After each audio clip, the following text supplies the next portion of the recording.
Boa noite a todos. Que a paz de Deus, de Jesus, esteja conosco aqui na Terra, bem como com os desencarnados.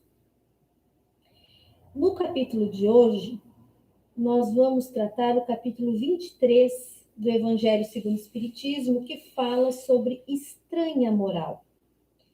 Neste capítulo, eu vou falar mais precisamente na frase emblemática de Jesus, que é: não vim trazer a paz, mas a divisão. Essa frase está no contexto do Evangelho segundo o Espiritismo, na parte em que Mateus, capítulo 10, versículos 34 a 36, e fala o seguinte: não penseis que eu tenha vindo trazer paz à terra. Não vim trazer a paz, mas a espada. Porquanto vim separar de seu pai o filho, de sua mãe a filha, de sua sogra a nora. E o homem terá por inimigos os de sua própria casa. Nesse sentido, essa frase, esse trecho de Jesus, né, está neste capítulo trazido por Kardec, por estranha moral, efetivamente que parece estranho essa ideia de não trazer a paz, mas sim a divisão, trazer a espada, vindo quando se diz que isso veio de Jesus, né? Aquele que nós temos como maior modelo e guia na humanidade que já tivemos aqui na Terra, símbolo maior de amor, de humildade, de perdão, de compaixão, né? De extinção de todos os tipos de preconceito, combatia isso veementemente, o preconceito. Mas aí ele vem dizer isso, seria o nosso modelo e guia espiritual contraditório, ora implantando o amor, a paz, o perdão, a caridade, a compaixão, ora a violência? Não. Kardec vem nos aclarar neste capítulo o que seria isso que Jesus veio nos dizer. Jesus quis dizer que os seus ensinamentos por si só, seus exemplos, primeiramente iriam trazer muita divisão, muita contrariedade, muita incompreensão entre os homens. Não seria aceita todo o legado de Jesus, todos os seus ensinamentos, não seriam aceitos pacificamente. O que de fato não foi. Como ele mesmo diz, não creais que a minha doutrina se estabeleça pacificamente. Ela trará lutas sangrentas, tendo por pretexto o meu nome, porque os homens não me terão compreendido ou não me terão querido compreender. Se a gente analisar a história, primeiramente, quantas mortes, quanta escravização de seus seguidores ocorreram, promovidas pelo Império Romano, que ainda cultuava o paganismo e via nas ideias cristãs uma real ameaça, inclusive, do seu poder.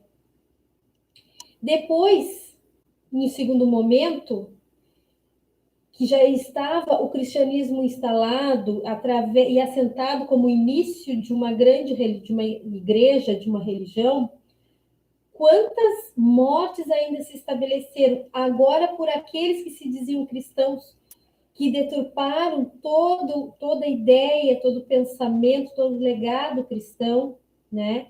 E imbuídos nas suas necessidades pessoais, nos seus interesses, na sua cobiça, né? Promoveram a ferro e fogo o cristianismo, promoveram guerras, Santa Inquisição, que santa não tinha nada, né? O atentado, o massacre de São Bartolomeu, e entre tantos outros fatos, né, infelizes da nossa história e que foram erroneamente cometidos em nome das palavras de Cristo. Mas hoje já temos essa situação evolutiva melhor, as ideias do Cristo já estão implantadas de forma pacífica, mansa, branda e irremediável em nós, nas nossas vidas, no nosso cotidiano, nos nossos procederes? Se imagina que não, né? Temos ainda muito a conquistar como seres humanos, como sociedade. Temos muito ainda que conquistar no sentido de fraternidade, na preocupação um com o outro e não só consigo mesmo, né?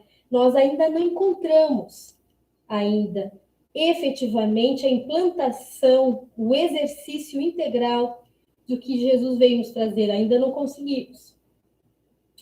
Mas essa frase, não vim trazer a paz à espada, hoje nós podemos ressignificar. Logicamente que essa falta de passividade, de clareza, de exercício amplo de tudo aquilo que Jesus trouxe, é claro que hoje nós não temos revoltas, violências tais como tínhamos no passado. Ainda há muita incompreensão, mas não de forma tão sanguinária, violenta, truculenta como era no passado. Hoje, essa frase de Jesus, nós podemos entender de outra forma. Essa espada de Jesus pode representar o quê? A cruz que nós carregamos. Aquilo tudo que devemos vivenciar para superar e até um dia chegar ao Pai, conquistando os valores superiores. Quando Jesus diz, neste momento, que não veio trazer paz à terra, é no sentido que não veio trazer aquela paz sem menor esforço, no sentido de não haver mérito nenhum e mesmo assim se conquistar a paz. Porque as pessoas elas acabam fazendo expectativas que as coisas venham até elas sem o menor esforço possível. Não tenham que se esforçarem para nada e tudo aquilo que elas buscam vem até elas. Mas esse não é o ensinamento, não é o caminho que Jesus nos ensina. Ele nos ensina que nós temos sim que, pelo nosso esforço próprio, conquistar a nossa paz. Ele não vem nos trazer aquela paz, mas ensinar o caminho dela, para que nós a conquistemos. Aqui não falamos da paz no sentido de que ninguém me incomode, que me deixe em paz. Não. É uma paz que não depende do outro. Depende de quem? De mim mesmo. Porque a paz de Cristo é aquela que conquista a serenidade, a tranquilidade no agir de forma correta, de forma tranquila, de estar com a consciência tranquila e de acordo com as leis divinas, independentemente do que quer que aconteça na nossa vida, o que nós estejamos vivenciando, independente da situação. É difícil a gente chegar nesse patamar, mas nós podemos. A gente tem que ir tentando e aos poucos chegaremos a esse patamar. Então, a paz que Jesus nos diz não depende do exterior, do que o mundo esteja todo cor-de-rosa em nossa volta. Depende do nosso interior, de como nós administramos o nosso interior. Então, para isso acontecer, nós temos que extinguir o homem velho para que o homem novo renasça. E quem é esse homem velho?